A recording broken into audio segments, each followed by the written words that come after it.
Eu já comecei essa segunda parte para fazer a pintura, passando um pano úmido na parede em todo o espaço que eu ia passar a tinta. Eu indico vocês fazerem isso, pois provavelmente ficou algum resquícios da marcação do dedo mesmo, serviço de antes que vocês fizeram, que foi colar as fitas.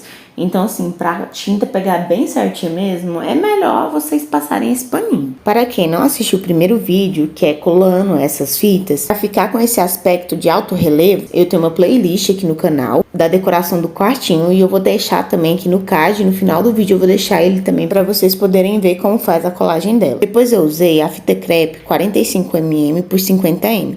Eu indico para vocês essa largura porque como ela é uma fita mais larga, se caso for a tinta, onde que não é para pegar, onde que vocês vão fazer a vedação, não vai correr perigo de passar para a parede que você não quer que pinte. Se você pegar aquela fita crepe mais fininha, pode acontecer, porque como não tem uma experiência tão grande, o acabamento não fica tão bom. Agora, se você já tem experiência e decidir fazer pela fita crepe fina, também fica a critério seu. A tinta indicada para pintar, ela é a base d'água e ela dilui em água, porque pode acontecer se você pegar outro tipo de tinta, essa fita que a gente colocou inicialmente, ela pode corroer. Normalmente a quantidade de água para tanto de tinta vai vir especificado na lata de tinta. Para essa pintura eu utilizei um galãozinho de 3,6 litros de tinta. Para achar mais fácil, primeiramente eu vim com um pincel mais largo fazendo todo o recorte. Algo que facilitou para mim e pode ser útil para você é a movimentação do pincel.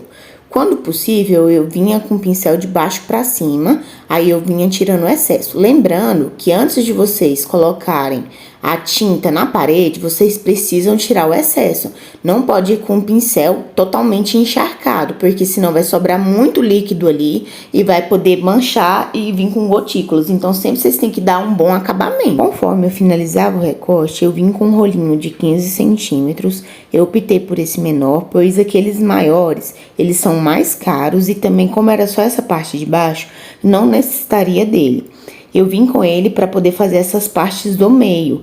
Da mesma forma, vocês precisam tirar o excesso de tinta. Eu não tenho aquele baldinho apropriado para poder tirar excesso de tinta.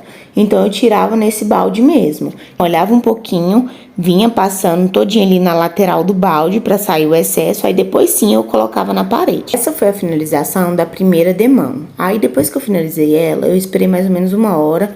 Mas eu vinha com o dedo, pegava ali para ver se já estava seco e conforme ia ficando seco uma parte, eu vinha com a segunda demão. Aproveita, curte meu vídeo, compartilha, me segue para não perder nenhum conteúdo. Esse foi o resultado da segunda demão. Como já estava tarde, eu optei por esperar o outro dia para poder ele bem sequinho, né? E a gente ver se não precisava passar de novo em algum lugar. Nisso, sobrou mais ou menos metade daquela mistura de tinta. Então, se precisasse passar outra, dava tranquilo também. Conforme amanheceu o dia, por conta da claridade, percebi que tinha algumas falhas. Se não tivesse tinta, daria para ficar do jeito que estava. Mas como tinha, preferi passar uma terceira demão. Então, esse daí já foi o resultado da terceira demão. Com a parede bem seca e com toda certeza já sabendo que não precisaria passar outra demão, eu vim retirando a fita crepe. Uma dica para vocês, se vocês conseguirem passar na hora da colagem a fita crepe inteiriça, é bem mais fácil na hora da retirada. Se não conseguir, como foi o meu caso, tudo certo também, só que vai dar um pouquinho mais de trabalho. Tanto é que nessa parte de cima foi bem mais trabalhoso tirar, e na parte de baixo, que era o rodapé, que eu tinha conseguido passar ela mais inteiriça, foi bem mais rápido para conseguir tirar. E esse aí sim foi o resultado final, já com toda a fita crepe retirada. Teve alguns lugares que depois eu vim retirando uma fita crepe que ficou coladinha e não tinha percebido. Só que eu achei que a pintura ficou ótima, ainda mais por sermos leigos nessa parte de pintura. E conseguimos economizar bastante. Para vocês terem uma média de quanto que foi gasto, na tinta eu gastei uma média de R$60. Na fita de vedação que eu utilizei 20 metros, eu gastei uma média de R$70 com frete. A fita crepe, o rolinho e um pincel ficou mais ou menos uns R$35. Dando uma média total de R$165. Lembrando que sobrou tinta, então se eu quiser fazer algum detalhe, eu ainda consigo porque sobrou. Vocês não podem esquecer que quando for diluir a água na tinta, vocês precisam misturar bastante, porque senão vai ficar aguado. Conforme você for misturando, você vai perceber que ela vai ficando uma textura mais grossa. Eu irei tentar colocar o link da fita de vedação aqui na descrição. E qualquer dúvida que vocês tiverem, vocês podem colocar aqui nos comentários que eu vou responder vocês.